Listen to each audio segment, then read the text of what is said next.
আসসালামু আলাইকুম রহমতুল্লাহি বারাকাতুহু। সকলকে আন্তরিক শুভেচ্ছা ও অভিনন্দন। আজকে আমাদের আলোচনার টপিক হচ্ছে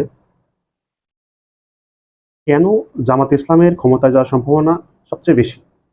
সে বিষয়টা নিয়ে আজকে আমরা আলাপ আলোচনা করব। আমি আপনাদেরকে মোট ১৪ টা পয়েন্ট দেখাবো যে ১৪ টা পয়েন্টের কারণে জামাত ইসলামের ক্ষমতায় যাওয়ার সম্ভাবনা খুব বেশি। ২৪ সালের ৫ আগস্টের আগে হাসিনা একটা কথা বলেছিল রাজাকার।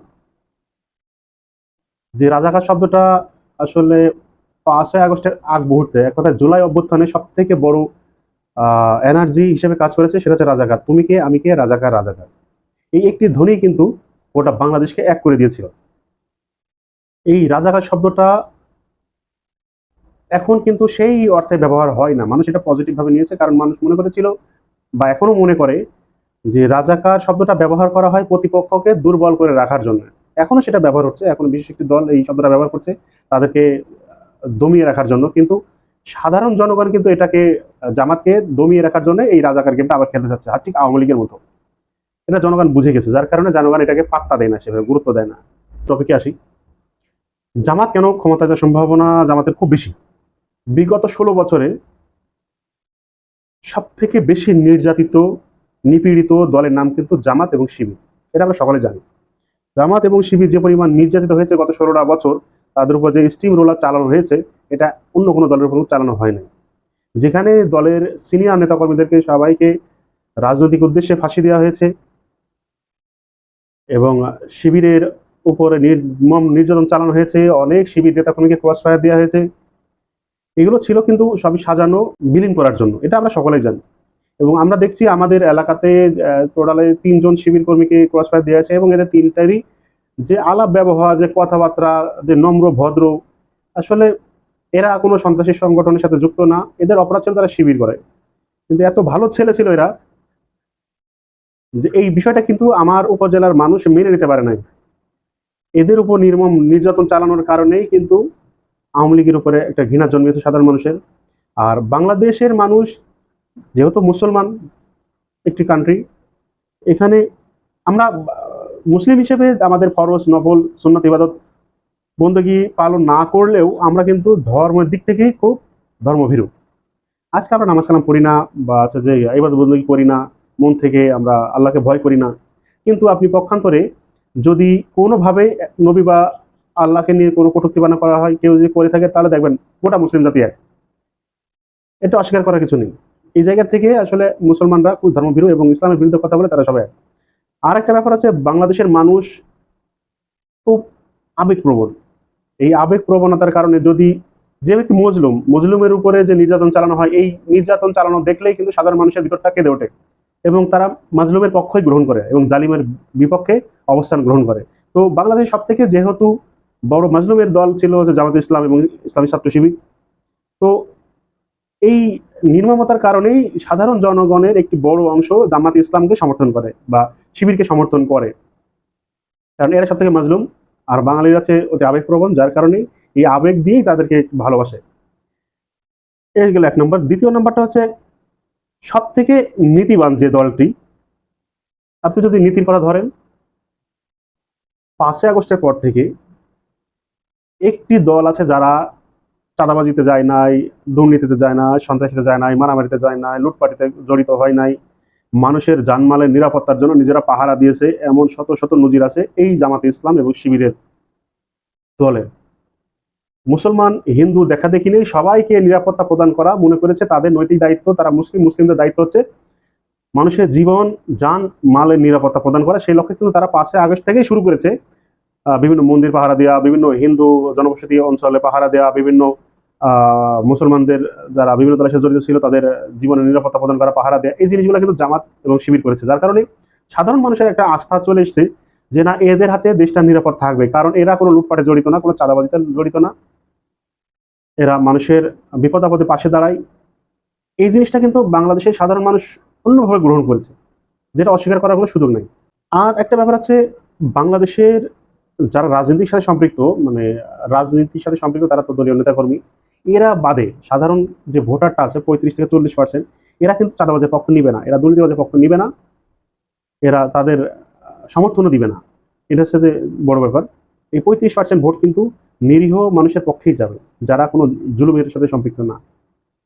3 নম্বর যেটা আসছে, বর্তমানে সব থেকে যদি শিক্ষিত নেতাকর্মী ধরা হয়, তাহলে অবশ্যই সামনে চলে আসবে জামাত এবং শিবির। কারণ এদের একটা কর্মীও পাবেন না যারা অনার্সের নিচেই আছে। কারণ এদের দলের একটা পদ পেতে গেলে অবশ্যই প্রথম যে শর্তটা থাকে সেটা হচ্ছে লেখাপড়া করা। আপনাকে মেধাবী হইতে হবে, জ্ঞানী হইতে হবে, তা না হলে আপনি দলে কোনো পদ পদবি পাবেন না। তো সেদিক থেকে দেখা যায় জামাত ইসলাম এবং ইসলামী ছাত্র শিবিরের ভিতরে সব থেকে শিক্ষিত মানুষের সংখ্যা বেশি। আর যারা শিক্ষিত হয় তাদের ভিতরে বিবেক বিবেচনা বোধটা মোটামুটি ভালো কাজ করে। আর জামাত ইসলাম এবং ইসলামী ছাত্র শিবির মোটামুটি কোরআন ভিত্তিক একটা রাজনীতি করার চেষ্টা করে, যার কারণে মানুষ মনে করে যে এদের কাছে ইসলাম নিরাপদ এবং সাধারণ মানুষ নিরাপদ। এটা একটা বড় একটা ব্যাপার কিন্তু, কারণ মানুষ এখন মনে করে না যে অশিক্ষিতদের হাতে নিরাপদ, কারণ অশিক্ষিত লোকের তো মান সম্মানের ভয় নেই, এরা যে কোনো কিছু করে ফেলতে পারে যখন তখন, এদের কোনো প্রকার কোনো ভয় ভীতি কাজ করে না। কিন্তু একজন শিক্ষিত মানুষ একটা খারাপ কাজ করতে গেলে তার কিন্তু বিবেকে বাধা দিবে। আর সে যদি হয় আল্লাহ ভীরু, আল্লাহকে ভয় পায় যে না তাকে কিয়ামতের দিন উঠতে হবে, তাকে হিসাব দিতে হবে, তাহলে সে অবশ্যই কোনো খারাপ কাজের সাথে সম্পৃক্ত হতে পারে না। 4 নম্বরে যেটা, এই যে ইসলামী সমমনা যে দলগুলো আছে এরা জোটবদ্ধ হচ্ছে। আমার আজ পর্যন্ত জানা অবস্থায় 6টি ইসলামী যে দলগুলো আছে, এই ইসলামী আন্দোলন বাংলাদেশ, তাদের ভালো একটা জনপ্রিয়তা আছে বাংলাদেশে, খেলাফত মজলিস, হেফাজতে ইসলাম, এছাড়াও আরো বেশ কয়েকটি দল আছে। টোটালে আমার জানা মতে 6টি দল আছে, এরা একতাবদ্ধ হওয়ার অঙ্গীকার করে ফেলেছে। তো যদি এই ইসলামী দলগুলো একতাবদ্ধ হয়, বাংলাদেশের মানুষের মনের ভিতরে কিন্তু এবার একটা গণজোয়ার চলে এসছে। সেটি হচ্ছে, এতদিন তো দেখলাম অনেক দলকে দেখলাম, এবার একটা ইসলামী দলকে ক্ষমতা এনে দেখি কি হয়। এরা যদি দুর্নীতি করে তাহলে না পারে নিয়ে আসবো না, এরা তো কখনো দুর্নীতিতে মানে এককভাবে ক্ষমতা আসে নাই। এরা যে দুর্নীতি করবে এর প্রমাণ আমরা কিভাবে বুঝবো? একবার ক্ষমতা আসলে না আমরা বুঝতে পারবো যে এরা দুর্নীতিবাজ না ভালো।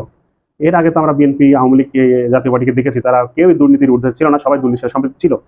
তো আমরা একটা সুযোগ ইসলামী দলগুলোকে দিয়ে দেখি যে তারা কি করে, তাদের নীতি নৈতিকতা কি আসলেই বাস্তব এবং সমাজ জীবনে, রাজনৈতিক জীবনে প্রতিফলন ঘটবে, নাকি তারাও অন্যান্য দলের মতো দুর্নীতির সাথে জড়িয়ে যাবে। এটা কিন্তু মানুষের মনে একটা চলে এসেছে। এবার আমার ইসলাম একটা দলকে ক্ষমতায় নিয়ে এসে দেখি তারা কি করে। এই গণজোয়ারের যে বাক্যটা, এটা কিন্তু সাধারণ মানুষের মধ্যে ছড়িয়ে পড়েছে। এটা বড় একটি কারণ বলে আমি মনে করি। 5 নম্বর যেটা বলবো সেটা হচ্ছে, আন্তর্জাতিক মহলে জামাত ইসলামের একটা আলাদা গ্রহণযোগ্যতা তৈরি হয়েছে। কিন্তু এ তৈরি হয়েছে একদিনে বা জামাতের শুধু একার প্রচেষ্টা, এটা কিন্তু না। পরিস্থিতি এমন একটা পজিশনে এসে দাঁড়িয়েছে, এখন দেখবেন মোড়লগিরি করে কিন্তু জামাত। এনসিপি বা বিএনপি বা বর্তমানে অন্তর্বর্তীকালীন সরকারের ভিতরে যদি কোনো ঝামেলা হয়, মানে বনিবনা না হয়, তাহলে কিন্তু মধ্যস্থতা করছে জামাত ইসলাম। এবং জামাত ইসলাম বর্তমানে সাধারণ যে 35% ভোটার ধরছি আমরা, এই সাধারণ 35% ভোটারের আস্থাভাজন একটি দল হচ্ছে জামাত। এবং এটা কিন্তু বহির্বিশ্ব বিভিন্নভাবে টালি করার চেষ্টা করে, এবং এগুলো কিন্তু কম বেশি তারা যখন রিসার্চ করে কম বেশি বুঝতে পারে যে এবার এই দলের ক্ষমতা আসার সম্ভাবনা খুব বেশি। আর এই কারণে কিন্তু আন্তর্জাতিক মহল, অন্যান্য বিদেশি যারা আছে, তারা কিন্তু জামাতকে বেশি গুরুত্ব দিচ্ছে, কারণ তারা মনে করছে বাংলাদেশে এবার এই জামাত ইসলাম ক্ষমতা আসার সম্ভাবনা খুব বেশি, কারণ মানুষের ভিতরে একটা জামাতের প্রতি ভক্তি শ্রদ্ধাবোধ চলে এসছে। আর জামাতও ঠিক সেইভাবেই আন্তর্জাতিক মহল কন্ট্রোল করছে, যেন টোটাল আন্তর্জাতিক মহলটা তারা নিয়ন্ত্রণে রাখতে পারে, তাদের নিয়ন্ত্রণে রাখতে পারে, তাদের সাথে সুসম্পর্ক রাখার চেষ্টা করছে, তাদের সাথে যোগাযোগ আরো গভীর করার চেষ্টা করছে। এদিক থেকে কিন্তু যদি আমরা পররাষ্ট্রনীতির দিকটা যদি দেখি, তাহলে আমরা দেখবো যে জামাত ইসলাম আর 5টা দলের থেকে এগিয়ে আছে এই আন্তর্জাতিক সম্পর্কের দিকটাতে। 6 নম্বরে যেটা আছে, সেটা অনেক বড় একটা ইস্যু। সেটা হচ্ছে, বাংলাদেশের মানুষ যদি ধরা হয় তাহলে 80% মানুষ, 80% মানুষ কিন্তু ভারত বিরোধী। এটা আপনি মানেন বা না মানেন, এটা সত্য। বাংলাদেশের 80% মানুষ ভারত বিরোধী। এর ভিতরে 15% আছে আওয়ামী লীগের যারা ভারতপন্থী, আর 5% আছে সাধারণ অন্যান্য দলের সাথে সম্পৃক্ত বা সাধারণ জনগণের ভিতরে। অনেক অনেক হিন্দু পরিবার আছে, মানে সব হিন্দু পরিবার আমি সেটা বলবো না, অনেক হিন্দু পরিবার আছে যারা ভারতপন্থী। এবং আওয়ামী লীগ তো বরাবরই ভারতপন্থী, এদের যে 15% ভোট ছিল সব মিলে 20% আমি ধরলাম, বাদ বাকি 80% কিন্তু ভারত বিরোধী। এবং বর্তমানে বিএনপির যে কর্মকাণ্ড, ভারতপন্থী যে কর্মকাণ্ড, প্লাস তাদের যে নেতাকর্মীদের ভারতপন্থী যে বক্তব্য বা তাদের যে কথাবার্তা, তাদের যে আচার আচরণ, তাতে করে বোঝা যাচ্ছে তারা ভারতপন্থী হয়েই তারা ক্ষমতায় আসার চেষ্টা করছে, বা তারা ক্ষমতা আসলে ভারতপন্থী হয়েই রাজনীতি করবে বা তারা দেশ চালাবে। এদিক থেকে কিন্তু জামাত ইসলাম অনেকটা এগিয়ে আছে। সেটা হচ্ছে, জামাত ইসলাম মনে করে ভারত আমাদের আজন্ম শত্রু, ভারত কখনোই আমাদের বন্ধু ছিল না, বন্ধু হতে পারে না। সেই 71 সালের আগে থেকেই জামাত কিন্তু ভারতকে শত্রু বলে মনে করে, এবং এখনো সেটা ওরা মনে করে, এবং ভারত জামাত ইসলামকে ভারতের বিরোধী শক্তি হিসেবে তারা মনে করে। এদিক থেকে মনে করে আমরা ভাবতে পারি যে যেহেতু জামাত ভারত বিরোধী আর বাংলাদেশে 80% মানুষ ভারত বিরোধী, এই 80% মানুষ জামাতকেই ভোট দিবে। যারা ভারত বিরোধী, যারা ভারতপন্থী, তারা জামাতকে কখনো ভোট দেবে না, তারা অন্যান্য দলকে তারা সমর্থন দেবে, যারা ভারতপন্থী আছে ভারতপন্থী লোকগুলো ভারতপন্থী দলকে সমর্থন দিবে, এটা আমি বিশ্বাস করি। তবে দেশের 80% মানুষ যারা ভারত বিরোধী, এবং আরেকটা ব্যাপার আছে যারা আওয়ামী লীগ বিরোধী। বিএনপির অনেক বক্তৃতা অনেক কথাবার্তাতে কিন্তু আওয়ামী লীগকে নিষিদ্ধ করার বিষয়ে আপত্তি ছিল, তাদের রাজনীতি করার বিষয়ে আপত্তি ছিল, তাদের বিচার বিষয় নিয়ে আপত্তি ছিল, এইসব বিষয়গুলো কিন্তু বিএনপির আপত্তি ছিল। কিন্তু পক্ষান্তরে জামাত দেখা যাচ্ছে কি তারা আওয়ামী লীগ বিরোধী, তারা চায় না যে আওয়ামী লীগ বাংলাদেশের রাজনীতি করুক, আর যদি রাজনীতি করতেই হয় তাহলে তাদেররা যে অতীতে যে পাপগুলো করছে সেটার পাপ মোচন করতে হবে, বিচার হবে।